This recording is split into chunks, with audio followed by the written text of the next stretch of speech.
दोस्तों नमस्कार। जिस दौर में वर्ल्ड ऑर्डर बदल रहा हो, जिस दौर में पावर के सेंटर्स बदल रहे हो, जिस दौर में डॉलर की कीमत या उसके समानांतर खड़ी होती हुई दूसरी करेंसी उन्हें चुनौती दे रही हो, जिस दौर में दुनिया युद्धरत हो और युद्ध में फंसे हुए देशों के सामने अमेरिका को लेकर कई सवाल हो, उस दौर में अमेरिका में सत्ता परिवर्तन हुआ है। अमेरिका के मानचित्र पर लाल रंग पटा पड़ा है। लाल रंग यानी रिपब्लिकन्स का रंग। इससे पहले नीला रंग था जो डेमोक्रेट्स का रंग था, और इस चुनाव में कमला हैरिस चुनाव हार गई, यानी डेमोक्रेट्स चुनाव हार गए। रिपब्लिकन्स जीते हैं, यानी डोनाल्ड ट्रंप अमेरिका के नए राष्ट्रपति होंगे, 47वें राष्ट्रपति। और यह दूसरा मौका होगा जब डोनाल्ड ट्रंप अमेरिका का राष्ट्रपति पद संभालेंगे। और यह सवाल दुनिया के सामने बार बार गूंजता रहा, क्या वाकई डोनाल्ड ट्रंप ने जो सवाल 2017 से 2021 के बीच राष्ट्रपति रहते हुए उठाए, या जिन रास्तों पर वो चले, क्या वही रास्ते, वही नीतियां अमेरिका की अब भी रहेंगी? ये सवाल शायद दुनिया के सामने है, जहां पर अलग अलग तरीके से चुनौतियां अमेरिका को मिल रही है। खासतौर से ग्लोबल साउथ का सवाल, ब्रिक्स का सवाल, करेंसी, आपसी करेंसी के जरिए व्यापार करने का सवाल, और चीन और रूस के एक साथ खड़े होकर अमेरिका को चुनौती देने का सवाल। यानी पहले टर्म में जब राष्ट्रपति डोनाल्ड ट्रंप थे तब और अब की परिस्थिति में जमीन आसमान का अंतर आ चुका है। भारत के लिए भी शायद यह चुनौतीपूर्ण परिस्थितियां हैं, जहां पर इस वक्त भारत ब्रिक्स में खड़ा है, साथ में रशिया है, चीन है, और दूसरी तरफ चीन के धुर विरोधी के तौर पर पहचान बनाए हुए डोनाल्ड ट्रंप राष्ट्रपति बन चुके हैं। और लेकिन उनकी दोस्ती या उनकी करीबी रूस के साथ यानी पुतिन के साथ रही है, यह उनके पहले टर्म में खुलकर भी नजर आया। तो क्या वाकई बदलती हुई परिस्थितियों के बीच जिस पावर सेंटर या जिस न्यू वर्ल्ड ऑर्डर को लेकर लगातार चर्चाएं गहराती जा रही थी, उसमें बिल्कुल नई सोच के साथ ट्रंप का आगमन हो गया है? यह सवाल अब इसलिए भी बड़ा है क्योंकि डेमोक्रेट्स का मतलब युद्ध की दिशा में दुनिया को ले जाना रहा। यानी जो रिपब्लिकन डेमोक्रेट्स की तुलना में कहीं ज्यादा एग्रेसिव माने जाते थे, क्योंकि हर किसी को जॉर्ज बुश याद है। लेकिन इसके ठीक उलट डेमोक्रेट्स के दौर में कभी युद्ध होते नहीं हैं, इस बात का जिक्र भी रहा है।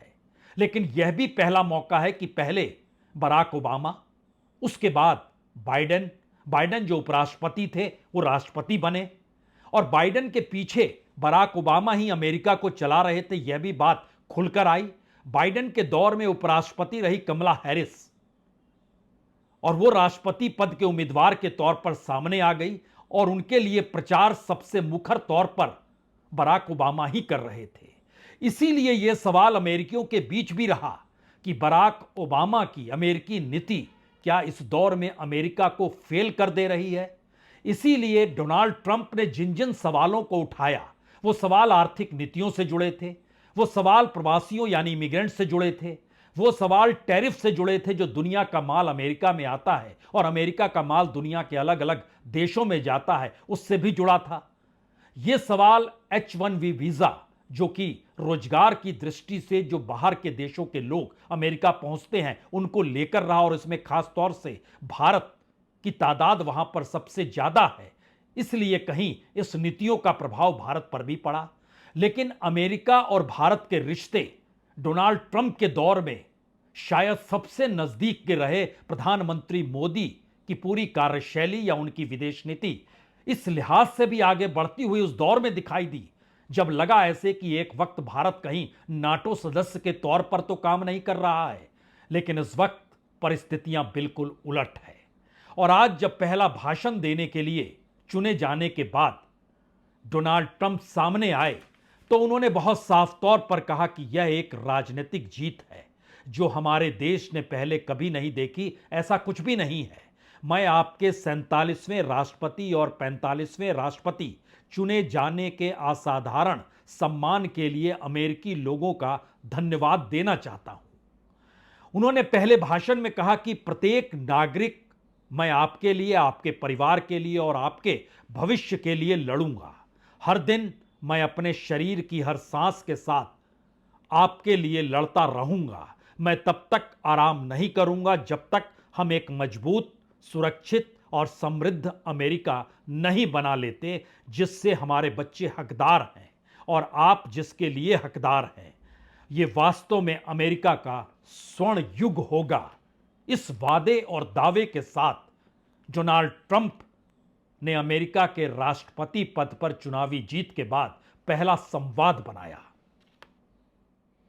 फ्लोरिडा के पाम बीच पर बड़ा आलीशान मकान है डोनाल्ड ट्रंप का, और वहीं पर यह भाषण दिया गया जहां पर रिपब्लिकन के समर्थक या कहें डोनाल्ड ट्रंप के समर्थक मौजूद थे। मंच पर भी तमाम लोग मौजूद थे। यहीं से वो लगातार रिजल्ट सुन रहे थे। और दूसरी तरफ कमला हैरिस, जो हार्वर्ड यूनिवर्सिटी में नाइट वॉच पार्टी में शामिल हुई, और कहा गया कि इस पार्टी में जीत की जश्न के बाद वो भाषण देंगी, लेकिन चुनाव हारी। उसके बाद उनका भाषण टल गया और कहा गया कि वो कल भाषण देंगी। दरअसल अमेरिकी प्रवास के दौर में हमने भी बड़ी यात्राएं की। पिछले हफ्ते ही अमेरिका लगातार घूमे। 3 सवाल कमला हैरिस को लेकर लगातार अमेरिका की जनता में, ब्लैक्स के बीच में या फिर एशियाई समुदाय के भीतर भी जो सवाल थे, वो 3 सवाल वाकई बड़े महत्वपूर्ण हैं। पहला सवाल तो यही था कि ओबामा की जो पूरी शासन प्रक्रिया है, इस दौर में अमेरिका के लेकर जितने सवाल खड़े हुए हैं और पावर सेंटर जो अमेरिका अपनी पहचान के साथ था, वो इस दौर में खो रहा है।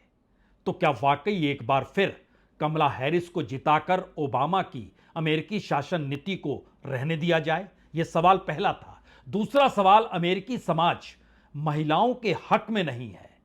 और देखिए संयोग कैसा है, पहली बार हिलरी क्लिंटन को, ओबामा के पहले अगर परिस्थिति को देखिए तो हिलरी क्लिंटन को हराते हैं डोनाल्ड ट्रंप, और दूसरी बात कमला हैरिस को हराते हैं डोनाल्ड ट्रंप।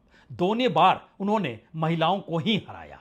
और अमेरिका के भीतर ना सिर्फ व्हाइट बल्कि ब्लैक के भीतर भी यह सवाल जबरदस्त तरीके से रहा है कि महिलाओं को राष्ट्रपति पद के लिए चुने या ना चुने। यानी वह एक ताकतवर शख्स को चाहते हैं और वहां पर महिला की मौजूदगी शायद अभी उनकी मानसिकता के खिलाफ है। यह दूसरा सवाल था। और तीसरा सवाल कहीं बड़ा था कि क्या वाकई कमला हैरिस डेमोक्रेट्स के नेता के तौर पर है या वो नॉमिनेटेड के तौर पर है।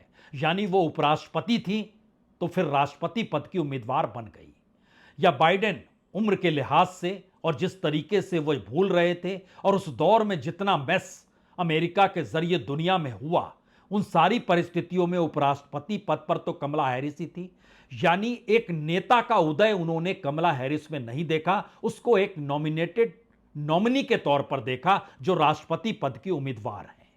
और यहां पर यह सवाल आया कि कमला हैरिस ने लगातार यह सवाल खड़ा किया था कि एक तानाशाह आएगा, और हिटलर तक का जिक्र डोनाल्ड ट्रंप को लेकर किया। हालांकि उसका जवाब एलन मस्क ने यह कहकर दिया था कि दरअसल अगर ट्रंप हार गए तो अमेरिका का यह आखिरी चुनाव होगा, लोकतांत्रिक सिस्टम पूरे तरीके से खत्म हो जाएगा। यानी डेमोक्रेसी भी कहीं ना कहीं रेंग रही थी। और इसीलिए शायद यह बड़ा सवाल भी रहा, खास तौर से जिन इलाकों में हम लगातार घूमे, उसमें न्यूयॉर्क था, पेंसिल्वेनिया थी, न्यू जर्सी था, डेलावेयर था, वाशिंगटन था। इन जगहों पर यह सवाल लगातार रेंग रहे थे। लेकिन इस वक्त डोनाल्ड ट्रंप के जरिए अब दुनिया के सामने यह सवाल है कि अमेरिकी फर्स्ट को लेकर, अपनी इकोनॉमिक पॉलिसी को लेकर डोनाल्ड ट्रंप जो पहचाने जाते हैं, क्या उसी रास्ते चलेंगे? अमेरिकी उद्योगों को वो संरक्षण देंगे, इसमें कोई इनकार नहीं करता। और इस बात से जुड़ा हुआ है कि भारत से जो माल एक्सपोर्ट होकर अमेरिका जाता है या अमेरिका जिन माल का आयात करता है उस पर वो टैरिफ बढ़ाएगा, क्योंकि डोनाल्ड ट्रंप इससे पहले भी टैरिफ बनाने का जिक्र चीन और भारत के संदर्भ में कर चुके हैं। यानी अमेरिकी वस्तुओं पर जो ज्यादा टैरिफ लगाते हैं उनके खिलाफ कार्रवाई करने का जिक्र डोनाल्ड ट्रंप कर चुके हैं। तो ट्रंप 20% से ज्यादा टैरिफ ना लगे ये लगातार करते रहे, और भारत से ज्यादा टैरिफ लगता है तो उसका ये विरोध करते हैं। और यहीं पर सवाल भारत और अमेरिका के इकोनॉमिक समझौतों को लेकर भी आता है। तो भारत को कितना नुकसान होगा, जीडीपी पर असर पड़ेगा, और ट्रंप की कारोबारी नीतियां भारत के आयात को महंगा करेंगी, महंगाई दर को बढ़ाएगी, ब्याज दरों में कटौती हो नहीं पाएगी, कंज्यूमर खास तौर से मिडिल क्लास जो है उसके लिए मुश्किल होगी, क्योंकि जब इंटरेस्ट रेट कम नहीं होगा तो ईएमआई भी इस दौर में वही बरकरार रहेगी। यानी ट्रंप के आने से भारत की इकोनॉमिक कंडीशन सुधर जाएगी, ऐसा बिल्कुल नहीं है। लेकिन यहां पर एक दूसरा सवाल और भी है। इस दौर में भारत ने अपनी इकोनॉमी को खास तौर से कोविड और युद्ध की परिस्थितियों के बीच अगर संभाला है तो रशिया के वो करीब गया है और रशिया ने मध्यस्थता की, जिसमें चीन और भारत एक साथ आकर खड़े हो जाएं। इस दौर में एक दूसरा सवाल भी था कि ब्रिक्स का सदस्य कौन होगा। भारत ने पाकिस्तान को रोका भी है। इसीलिए यह भी एक सवाल है कि इंडो पैसिफिक पॉलिसी जो अमेरिका की है, क्या उसमें अब पाकिस्तान को लाभ हो जाएगा? और नई परिस्थिति ब्रिक्स के अनुकूल और आपसी करेंसी में जो व्यापार की परिस्थितियां बन रही है, उस दिशा में क्या डॉलर को चुनौती देने के लिए लोकल करेंसी बड़ी होगी और यह परिस्थिति से डोनाल्ड ट्रंप को दो चार होना होगा? क्योंकि चाइना, रशिया, ईरान, इंडिया और ब्राजील, साउथ अफ्रीका, ये तमाम लोग अगर एक साथ हैं तो पुराने दौर में लौटिएगा तो आपको याद क्वाड आएगा। क्वाड की मजबूती के लिए जो एशिया प्रशांत क्षेत्र में है, उसकी मजबूती के लिए लगातार डोनाल्ड ट्रंप ने पहले टर्म में उसमें बड़ी रुचि दिखाई थी और अमेरिका, ऑस्ट्रेलिया, भारत और जापान का गठजोड़ था। हालांकि जापान और कोरिया के साथ उस दौर में रिश्ते खट्टे मीठे भी हुए थे। यानी स्ट्रेटजी के लिहाज से भारत इस वक्त अमेरिका की पहली जरूरत है। लेकिन अगला सवाल यह भी है, क्या वाकई भारत की इकोनॉमी को पूरे तरीके से अमेरिका मदद करने को तैयार होगा? जिस लिहाज से रशिया, चीन, ईरान या पूरे मिडिल ईस्ट के देशों के साथ जो नए संबंध ब्रिक्स के बाद डेवलप हुए हैं, क्या उसको साध पाने में ट्रंप भारत की ज्यादा महत्ता को मानते हुए साथ खड़े होंगे या नहीं होंगे? यह सवाल शायद हथियारों की निर्यात से भी जुड़ा है, यह सवाल संयुक्त सैन्य अभ्यास से भी जुड़ा है, यह टेक्नोलॉजी के ट्रांसफर से भी जुड़ा है और यह तमाम सवाल कश्मीर से लेकर वीजा नीति तक भी जुड़े हैं। क्योंकि वीजा को लेकर बड़ा सवाल है कि प्रवासियों के लिए मुश्किल होगी, जिसका जिक्र पूरे इलेक्शन में ट्रंप करते चले गए। अवैध प्रवासियों को वापस भेजने की प्रक्रिया, H-1B वीजा नियमों में सख्ती लाना और भारतीय पेशेवर जो वहां पर हैं, खास तौर से जो टेक्नोलॉजी कंपनियों में हैं, उन पर असर पड़ेगा, इससे इनकार नहीं कर सकते हैं। यानी नौकरियों के अवसर कम होंगे, इससे इनकार नहीं किया जा सकता है भारतीयों के लिए ट्रंप के दौर में। और जो कड़ी प्रवास नीति बनाने का जिक्र है जो कि इमिग्रेंट्स को लेकर है, उसमें भारतीय टेक्नोलॉजी कंपनियां क्या अब अमेरिका छोड़कर दूसरे देशों में निवेश करने की दिशा में आगे बढ़ सकती है? यह सवाल तो है। और इन सवालों के बीच एक सवाल अमेरिका में रिपब्लिकन्स की इस जीत को लेकर भी है और यह सबसे बड़ा सवाल है। लेकिन इस सवाल से पहले आज जब पहली बार सामने आए चुनावी जीत के बाद और मंच पर तमाम लोगों की मौजूदगी एक साथ नजर आई, जरा इस दृश्य को पहले देख लीजिए, तब यह सवाल अमेरिका के सवालों के और उनकी डेमोक्रेसी पॉलिसी को लेकर सामने आएगा। असल में यह हिस्टोरिक जीत इस मायने में भी है क्योंकि याद कीजिए पिछले चुनाव के वक्त कैपिटल हिल में क्या हुआ। कैपिटल हिल यानी वहां की पार्लियामेंट, जिस तरीके से वहां पर हिंसा हुई वो अमेरिकी संस्कृति या उसकी अपनी डेमोक्रेटिक एस्पेक्ट से बिल्कुल हटकर थी। और इस बार जब दोबारा चुन लिया गया डोनाल्ड ट्रंप को, तो यह सवाल शायद अमेरिका के भीतर गूंजेगा जरूर, क्या अमेरिका के लोग माफी मांग रहे हैं डोनाल्ड ट्रंप से कि हमने आपको पिछली बार हरा दिया था, या फिर जो कुछ हुआ उसको लेकर जो भी हमने सोचा समझा उससे हटकर अब रिपब्लिकन्स की जीत इस दिशा में जाती है। लेकिन इसके ठीक समानांतर जब अंतर्राष्ट्रीय परिप्रेक्ष्य में और भारत को लेकर सवाल होगा तो अगला सवाल कनाडा की दिशा में जाता है। कनाडा में जिस तरीके से वहां पर हमले हो रहे हैं, उन हमलों के मद्देनजर दो तीन बातें बड़ी महत्वपूर्ण हैं क्योंकि इस चुनाव प्रचार में बांग्लादेश में होने वाले अल्पसंख्यकों पर हमलों को लेकर डोनाल्ड ट्रंप ने बड़ा कड़ा रुख सोशल मीडिया में अपनाया था और हिंदुओं पर हमले बांग्लादेश को लेकर वो सवाल उठा रहे थे, वैसे ही हमले अगर कनाडा के भीतर हो रहे हैं और ये कहा जाता है कि अगर डेमोक्रेट्स ट्रूडो के पीछे थे तो फिर मान लीजिए अब ट्रंप के आने के बाद ट्रूडो के इस चुनाव में आखिरी दौर तो नहीं होगा। और शायद भारत के लिए या प्रधानमंत्री मोदी की निकटता जो ट्रंप से रही है वो शायद कनाडा की परिस्थितियों को सुलझा सके, उस दिशा में चीजें आगे बढ़ सकती हैं, यह बिल्कुल कहा जा सकता है। क्योंकि जिन सवालों को लेकर लगातार इस बात का जिक्र है कि युद्धरत देश भी अमेरिका से कहीं ना कहीं कुछ चाहते रहे और अमेरिका की पॉलिसी यूक्रेन युद्ध को खत्म करा देगी, इजराइल को लेकर अमेरिका की जो पॉलिसी अब वही रही है, लेकिन बांग्लादेश के भीतर उठते सवालों में क्या वो भारत के अनुकूल होगा, कनाडा को लेकर परिस्थितियां क्या भारत के अनुकूल होंगी, इन सवालों का जवाब शायद जो सोशल मीडिया में लिखा गया था ट्रंप के जरिए चुनाव प्रचार के दौर में, उन्होंने क्या लिखा था? उन्होंने लिखा था, मैं बांग्लादेश में हिंदू, ईसाई और दूसरे अल्पसंख्यकों को उनके खिलाफ हिंसा और भीड़ की लूट की कड़ी निंदा करता हूं। इस समय बांग्लादेश में पूरी तरह अराजकता की स्थिति है। फिर उन्होंने यह भी लिखा, अगर मैं राष्ट्रपति रहता तो ऐसा कतई नहीं होता। कमला हैरिस और बाइडेन ने पूरी दुनिया और अमेरिका में हिंदुओं की अनदेखी की है। इजराइल से लेकर यूक्रेन तक उनकी नीति भयावह रही है, लेकिन हम अमेरिकियों को एक बार फिर मजबूत बनाएंगे और शांति लाएंगे। इसके बाद उन्होंने यह भी लिखा कि हम रेडिकल लेफ्ट के धर्म विरोधी एजेंडे से हिंदू अमेरिका को बचाएंगे और अपने शासन में मैं भारत और नरेंद्र मोदी के साथ संबंधों को और मजबूत करूंगा।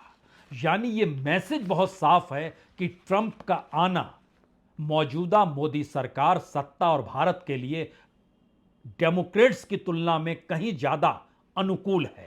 और यह सवाल इसलिए भी बड़ा महत्वपूर्ण है क्योंकि कश्मीर को लेकर अगर आप याद कीजिए तो कमला हैरिस ने प्रधानमंत्री मोदी को कहा था कि अपने अपने देशों में हम लोकतांत्रिक सिद्धांतों और संस्थानों की रक्षा करें, यह जरूरी है। और दूसरी तरफ जब पुलवामा का अटैक हुआ था तो ट्रंप ने भारत के आत्मरक्षा के अधिकार का समर्थन किया था।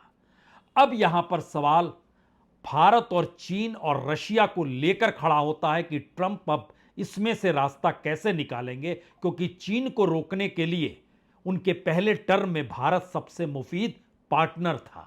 इस दौर में भारत ग्लोबल साउथ की आवाज के साथ जिस तरीके से ब्रिक्स को मजबूत कर रहा है और अपनी करेंसी और अपने इकोनॉमिक ढांचे को मजबूत करने की दिशा में बढ़ रहा है, तो क्या वह अमेरिका के साथ कूटनीतिक सौदेबाजी में अपनी ताकत का एहसास कराएगा या फिर एक बड़ा शिफ्ट भारत की अमेरिका नीति को लेकर इस दौर में नजर आएगी, या अमेरिका की भारत परोक्ष नीति इस दौर में बदलती हुई दिखाई तो नहीं देगी? ये सारे सवाल बड़े महत्वपूर्ण हैं और इन सवालों के अक्स तले 3 सवाल और हैं। पहला सवाल सीधे तौर पर चीन और रशिया के एक साथ आने को लेकर रशिया से खुद की करीबी बताने वाले ट्रंप अब किस रास्ते जाएंगे, यह पहला सवाल है। दूसरा सवाल, चीन और रशिया ईरान के भी साथ खड़े हैं और ईरान और इजराइल आपस में युद्धरत हैं। उस दौर को वो कैसे संभालेंगे, यह भी एक समस्या है। और तीसरा सवाल, अपने अपने देशों की इकोनॉमी के मद्देनजर जो पूरा पावर सेंटर नजर आ रहा है इस दौर में, वह पावर सेंटर को साथ अमेरिका अब किस तरीके का ट्रीटमेंट करेगा, या अमेरिका अपने तौर पर इतना कमजोर हो चुका है जो बाइडेन दौर में नजर आ रहा था कि वह और उसकी भूमिका दुनिया को अब हाँकने की दिशा से पिछड़ चुकी है। यानी दुनिया के दूसरे देश या तो साथ खड़ा होना चाहते हैं या बराबरी के हक के साथ समझौता करना चाहते हैं, उससे हटकर कुछ भी नहीं करना चाहते हैं। लेकिन इस दौर में यह जश्न का दौर डोनाल्ड ट्रंप के लिए है, इसमें कोई दो मत नहीं। इस वक्त अमेरिका का नया हीरो डोनाल्ड ट्रंप है, नए नायक डोनाल्ड ट्रंप हैं। लेकिन अमेरिका के भीतर के सवालों को समाधान की दिशा में वो कैसे ले जाएंगे, ये शायद कहीं महत्वपूर्ण है। खास तौर से इमिग्रेंट्स का सवाल, जो मैक्सिको से घुसकर आते हैं, उस जगह पर जो वोटिंग डोनाल्ड ट्रंप के पक्ष में हुई है, वो मैसेज बहुत साफ है कि दरअसल इतनी बड़ी तादाद में प्रवासी जो आ गए हैं, वो टेक्सास हो, एरिज़ोना हो, कैलिफोर्निया हो, न्यू मैक्सिको हो, इन जगहों पर बड़ी तादाद में वोट रिपब्लिकन्स यानी डोनाल्ड ट्रंप के पक्ष में पड़े, क्योंकि चाहत एक ही थी, इस दौर में बढ़ती हुई महंगाई और बढ़ती हुई बेरोजगारी दोनों पे नकेल कसना है और उस दिशा में जो अमेरिकी फर्स्ट का नारा लगातार डोनाल्ड ट्रंप हर जगह लगा रहे हैं, उसको आप कैसे लागू करेंगे और दुनिया के मानचित्र पर अमेरिका की ताकत क्या लौट पाएगी? ये दुनिया के 5 बड़े सवालों से जुड़ा हुआ है। यूक्रेन युद्ध कितनी जल्दी खत्म होता है, सबकी नजर इस पर होगी। इजराइल को लेकर जो दुनिया भर के भीतर सवाल, खास तौर से मिडिल ईस्ट और ग्लोबल साउथ के भीतर हैं, उन सवालों का जवाब इजराइल के साथ अमेरिकन पॉलिसी में क्या कोई बदलाव आएगा? बांग्लादेश में हिंदुओं का सवाल और कनाडा में हिंदुओं का सवाल, इन सवालों को लेकर रास्ता कड़े तौर पर किस तरीके से डोनाल्ड ट्रंप निकालेंगे? ब्रिक्स के भीतर जो अर्थ नीति को लेकर बड़े समझौते हुए हैं, उसमें अमेरिका कहां खुद को खड़ा हुआ पाएगा या फिर वो नए तरीके से अपनी स्ट्रेटजी बनाएगा? और आखिरी सवाल है कि इस दौर में इंडो पैसिफिक पॉलिसी जो अमेरिका की रही हुई है, उसमें क्या अब उसमें कोई बड़ा परिवर्तन चीन और पाकिस्तान को लेकर अमेरिका उभर पाएगा या नहीं? इन 5 सवालों के इर्द गिर्द और अमेरिका के भीतर के उलझे हुई समस्याओं के बीच एक आखिरी जवाब तो यही है, क्या वाकई व्हाइट हाउस उस ताकत के साथ एक बार फिर खड़ा हो पाएगा जो इस वक्त कमजोर हो चला है दुनिया के सामने, और एक नए पावर सेंटर के तौर पर अमेरिका अपनी पुरानी पहचान पा पाएगा या नहीं, या दुनिया के अलग अलग मंचों से न्यू वर्ल्ड ऑर्डर के तहत उसे चुनौती मिलेगी? बहुत बहुत शुक्रिया, बहुत बहुत शुक्रिया।